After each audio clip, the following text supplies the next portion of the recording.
Aku baru saja menyelesaikan pekerjaannya sore hari itu. Akan tetapi, tiba-tiba saja bos memanggilku untuk datang ke kantornya. Sisa jam bisa kugunakan untuk beristirahat. Itu harus terbuang begitu saja. Tapi tak apa, mungkin saja bos sedang ingin memberiku bonus, iya kan? Sesampainya di sana, aku mengetuk pintu. "Permisi, Pak."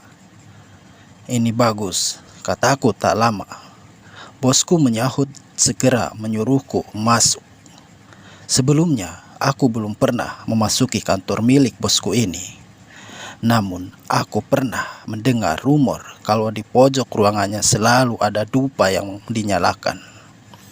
Saat aku masuk, ternyata desas-desus itu benar. Bau dupa semerbak menghinggapi hidungku. Tak hanya dupa, aku pun sempat melihat ada semacam sesajen yang diletakkan di sebelah dupa. Tak ingin berprasangka macam-macam, aku lalu duduk. "Gus, setelah ini kamu ikut saya ke rumah ya. Ada barang yang harus diangkut ke pabrik besok. Pak Burhan sedang cuti, jadi butuh tambahan orang untuk mengangkut barang-barangnya," kata Pak Bos. "Baik, Pak," balasku sopan untuk menunjukkan sikap pegawai yang baik. Aku lalu menunggu Pak Bos untuk mendatangani beberapa berkas untuk beberapa saat. Setelah selesai, aku langsung membututinya dari belakang untuk menuju mobil. Saat aku menaiki kursi penumpang, entah kenapa bau yang di ruangannya tadi sama persis dengan bau yang ada di dalam mobil. Sebegitu enaknya kah bau dupa sampai harus ditaruh di mana-mana. Batinku meski kali ini hanya tidak terlalu menyengat. Tetapi tetap saja bau itu sedikit membuatku tak nyaman. Pak Bos menginjak pedal dan aku pun hanya terdiam sepanjang perjalanan. Begitu pula Bos.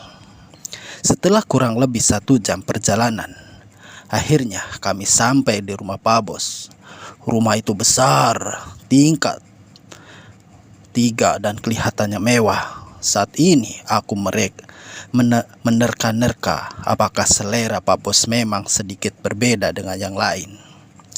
Pasalnya, rumah besar tersebut tidak dilengkapi dengan penerangan yang memadai, melainkan hanya diberi lampu yang sudah redup.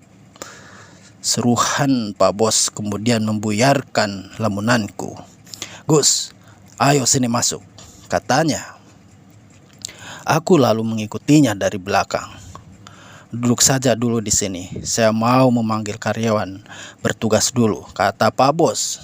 Ia lalu pergi ke dalam rumah sambil berteriak kepada pembantunya mengambilkanku minum.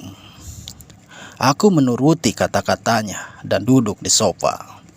Setelah itu, aku ternyata baru sadar kalau rumah itu juga bau dupa. Mungkin karena dari tadi aku selalu menciumnya, jadi hidungku sudah beradaptasi dengan bau tersebut. Atau bisa jadi bau dupa dari kantor Pak Bos dan mobilnya tadi masih membekas di hidungku sehingga aku masih menciumnya sampai sekarang. Entahlah. Saat aku menunggu, aku bertemu seorang anak perempuan yang dibawa pembantu Pak Bos setelah memberiku minum. Kelihatannya sih anak Pak Bos, namun anehnya anak itu tidaklah seperti anak normal. Ia berada di atas kursi roda, sedangkan kedua telapak tangannya seperti bertekuk di atas kepalanya, miring dan mulutnya terus-terusan mengeluarkan liur. Akan tetapi, meski kelihatannya tidak berdaya, anak itu memakai baju yang mewah, sementara di tangannya ada banyak gelas emas.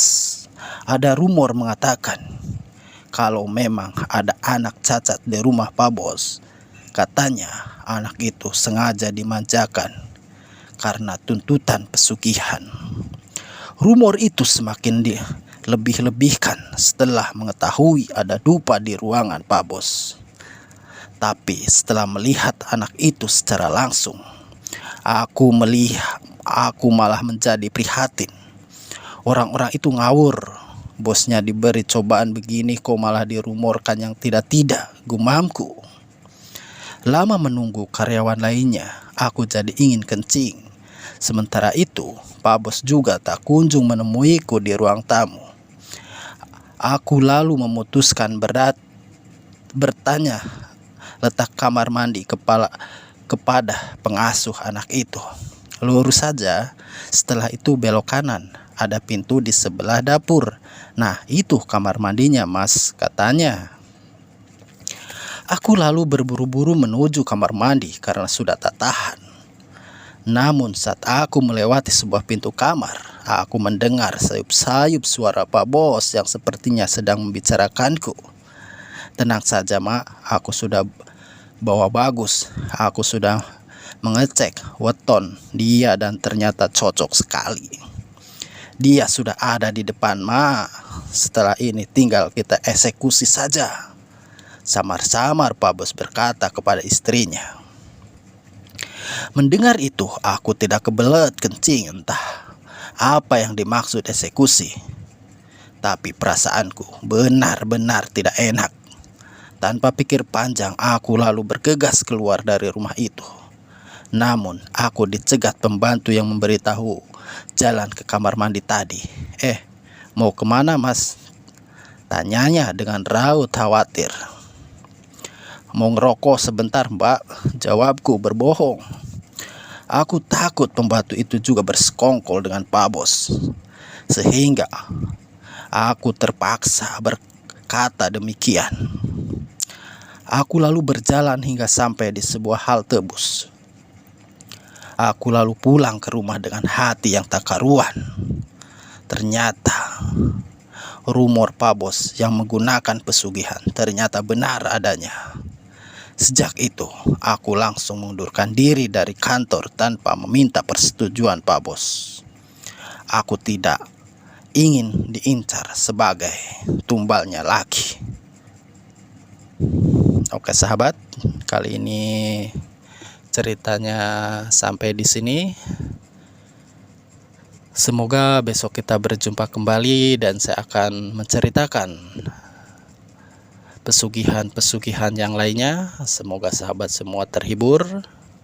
Jangan lupa untuk di subrek, di like, di komen, dan di share. Terima kasih. Assalamualaikum warahmatullahi wabarakatuh.